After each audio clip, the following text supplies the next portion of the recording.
Mesdames et messieurs, rebonjour, bienvenue à cette nouvelle édition de l'actualité africaine. Eh bien, on commence l'actualité africaine avec le président Abdel Fattah el-Sisi en tant que chef leader africain de l'Union africaine pour le dossier de la reconstruction et le développement post-conflit, a donné le coup d'envoi aujourd'hui au Caire de la 5e semaine de RDPC de l'Union africaine qui se tient du 17 au 23 novembre au Caire sous le thème « Reconstruire la vie post-conflit grâce à la justice restauratrice ». Eh bien, le PDPC s'agit de la 5e semaine de la reconstruction et développement post-conflit ou plutôt du dossier de l'Union africaine. L'objectif principal de cette plateforme annuelle stratégique est de mobiliser les efforts, les ressources et l'expertise pour aider les États africains sortant de conflits à retrouver la stabilité et le développement durable. Plus de détails dans ce compte rendu. Le président Abdel Fattah el-Sisi a déclaré que le continent africain fait face à de multiples défis sécuritaires et de développement qui sont étroitement liés aux conflits internes, à l'extension du terrorisme, à la criminalité transfrontalière, aux crises humanitaires, la pauvreté et la baisse du niveau d'éducation, auxquels s'ajoutent d'autres défis émergents tels que le changement climatique et l'utilisation des technologies de pointe.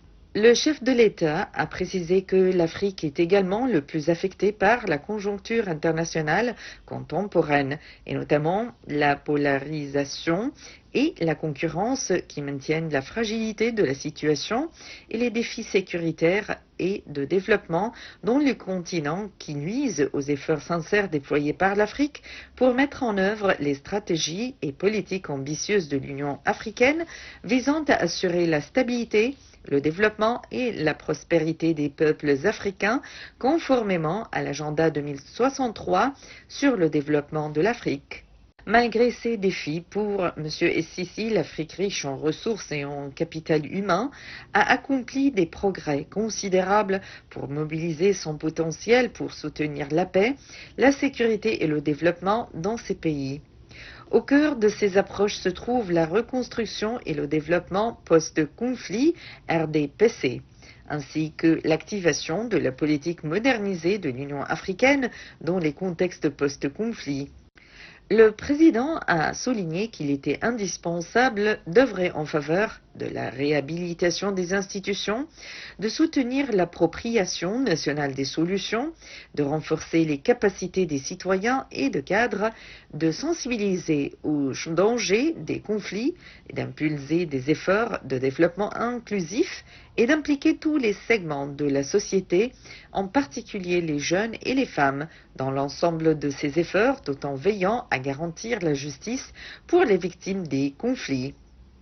Le président a affirmé que la tenue de la 5e édition du Forum d'Assouan pour la paix et le développement durable en octobre 2025 avait incarné la vision de l'Égypte concernant le renforcement du lien entre paix, sécurité et développement. Il a également salué les efforts du Centre de l'Union africaine pour la reconstruction et le développement post-conflit au Caire, ainsi que les programmes et activités qu'il a menés au cours des dernières années dans plusieurs pays africains. Toujours en ce qui concerne ce sujet, alors, mesdames et messieurs, j'ai le plaisir d'avoir actuellement avec moi en ligne Dr Amr Saleh, professeur d'économie politique et ancien conseiller de la Banque mondiale. Bonjour, Dr Amr Saleh, et bienvenue. Bonjour, le plaisir est toujours le mien. Bonjour. Alors, tout d'abord, comment évaluez-vous l'importance de la 5e semaine de l'Union africaine sur la reconstruction et le développement post-conflit? Vous savez que l'Afrique est un continent qui est très riche et pour tout vous dire, l'Afrique fait partie des continents ayant des pays qui réalisent le taux de croissance le plus élevé au monde. Nous avons des pays comme le Sénégal, comme le Côte d'Ivoire, comme l'Afrique du Sud par exemple, comme la Namibie, comme le Kenya, vous avez des pays qui réalisent des taux de croissance énormes, allant jusqu'à 6% et 7%. Toutefois, l'Afrique a besoin de reconstruire dans plusieurs domaines, comme par exemple l'infrastructure économique, la santé, beaucoup de changements et beaucoup de défis dans le domaine du changement climatique, d'où cette réunion qui se tient au Caire avec le mot très éloquent et très intelligent et au cœur du débat du président Fattah el-Sisi sur la reconstruction en Afrique. Vous savez que l'Égypte et le président Fattah el-Sisi avaient présidé l'Union africaine, et on se rappelle, et je me rappelle aussi, de quelques mots très importants et très éloquents et très intéressants, et je crois que c'est des slogans que l'Afrique retiendra, parce que le président Fattah el-Sisi avait dit et appelé à ce que les guerres et les conflits s'arrêtent en Afrique, en disant qu'il est temps que l'Afrique arrête les combats, il est temps que l'Afrique commence à se construire pour les Africains, par les Africains, avec les Africains. Et en soulignant que l'Afrique a beaucoup de ressources économiques et de ressources humaines qui devraient faire de l'Afrique le continent qui connaît le taux de croissance le plus élevé au monde.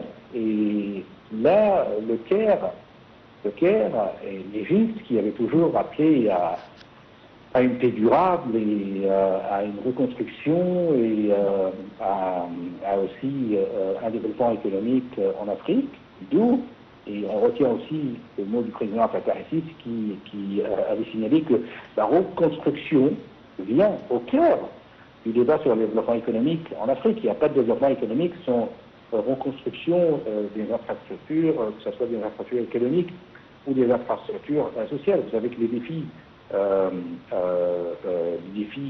qui incluent un manque d'investissement en Afrique est énorme. La pauvreté, le chômage, des besoins d'importants en matière de développement durable, tout ça, ça nécessite des financements énormes et accrus, et des stratégies aussi innovantes. Et vous savez mieux que moi que les pays développés et tous les sommets qui avaient pour but d'aider les pays en développement et non l'Afrique avaient abouti à des promesses et non à des fonds.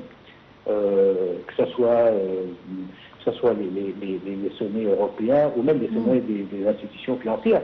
Et donc la reconstruction actuellement de l'Afrique est au cœur du débat, et l'Afrique a besoin de combler un déficit d'investissement majeur dans les infrastructures. Vous savez que le continent investit seulement 4% de son PIB dans ce domaine, contre par exemple un taux de croissance de 14-15% pour la Chine, ou de 18% pour des pays comme les Émirats arabes unis.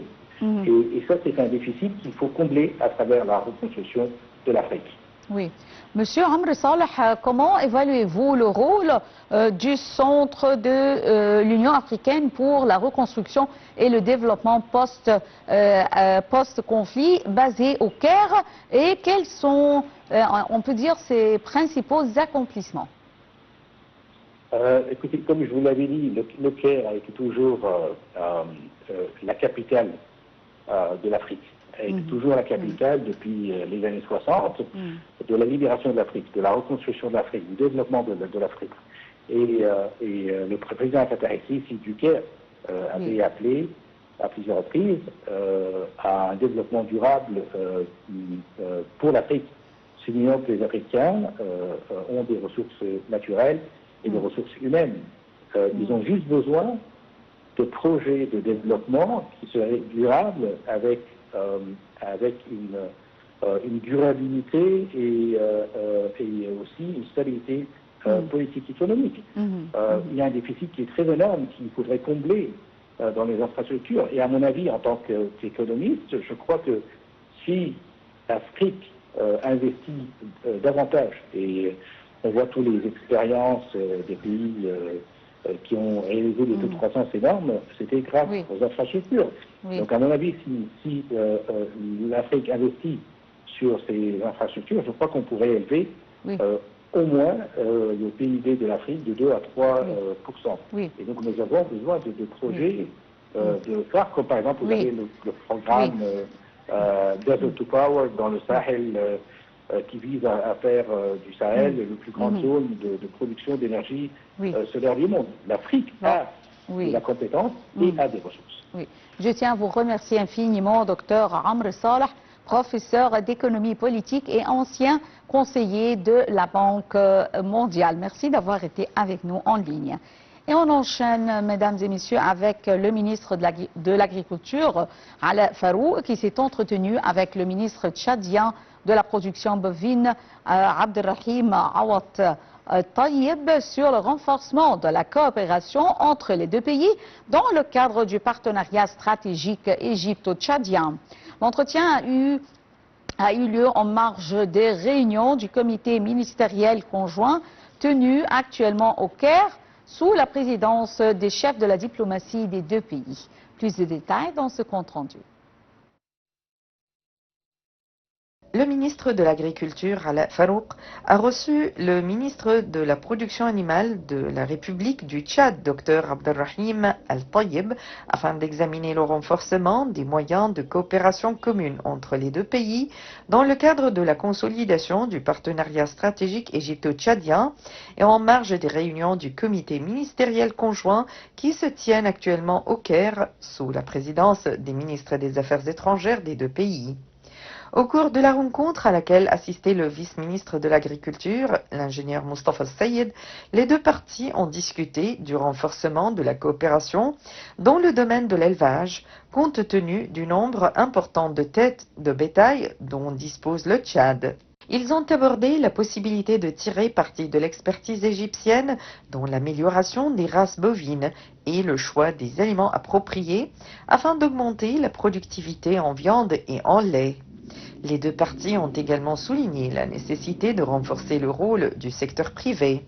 Elles ont convenu de la possibilité d'organiser une large réunion regroupant les investisseurs des deux pays pour examiner les opportunités d'investissement dans le domaine de la production animale, et notamment la production de fourrage en réponse au changement climatique, ainsi que les possibilités d'injection d'investissement dans ce secteur.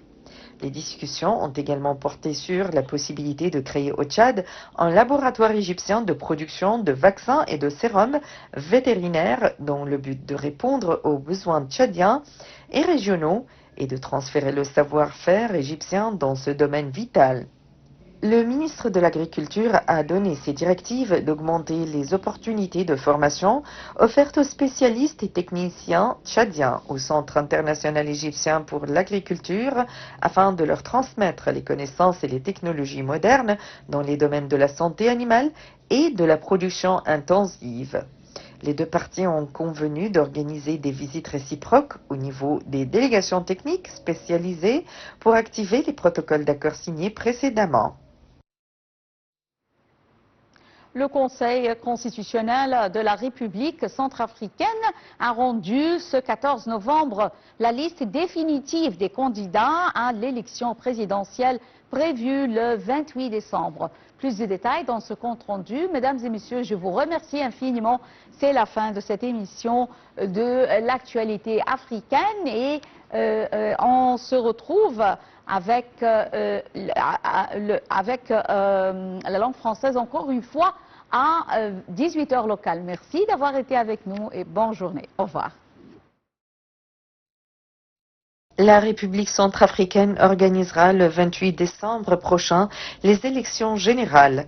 Cette candidature ont été validées, parmi lesquelles celle du président sortant, Faustin Archange Touadéra, élu en 2016 puis en 2020. La réforme constitutionnelle adoptée en 2023 lui permet de solliciter un nouveau mandat. Figurent également sur la liste l'ancien Premier ministre Henri-Marie Dandra et Anissé Georges Dolo-Guélé. Le dernier avait renoncé à la nationalité française au mois d'août et a par la suite entrepris des démarches juridiques après une décision portant sur sa nationalité centrafricaine. 3 dossiers n'ont pas été acceptés en raison de non-respect des critères requis. Le scrutin du 28 décembre doit comprendre également les élections législatives, régionales et municipales. Environ 2,3 millions d'électeurs sont attendus aux urnes. Cette décision intervient dans un contexte politique particulièrement tendu. Depuis le début d'octobre, l'annonce des candidatures des présidents des partis Unité républicaine et Union pour le renouveau centrafricain avait suscité de vifs débats et alimenté l'opinion publique, provoquant spéculation et tensions au sein de la scène politique. Désormais validés, les candidats peuvent se concentrer sur la campagne électorale et la préparation du vote prévu le 28 décembre 2025, alors que le pays se prépare à un rendez-vous crucial pour sa stabilité et sa gouvernance.